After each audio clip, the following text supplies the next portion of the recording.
જય રાંદલમાં યુટ્યુબ ચેનલમાં સર્વે મિત્રોનું હાર્દિક સ્વાગત છે।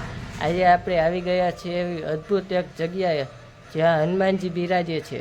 તો હનુમાનજી જમીનથી 2 થી 3 ફૂટ નીચે છે અને આપણે દર્શન કરશી હનુમાનજીના। ચાલો હું તમને દર્શન કરાવું હનુમાનજીના। પીપરવાળા હનુમાનજી કરીને એક મંદિર છે, ગોંડલી નદીના કિનારે આવેલું છે। તો કોઈ ગોંડલ આવો અને કોઈને પૂછો કે પીપરવાળા હનુમાનજીનું મંદિર ક્યાં છે તો તમને બતાવશે। ચાલો આપણે દર્શન કરીએ હનુમાનજીના।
પીપરવાળા હનુમાનજીનો વિડીયો સારો લાગ્યો હોય તો લાઈક, શેર અને સબસ્ક્રાઈબ કરજો અને આપના મિત્રોને શેર પણ કરજો।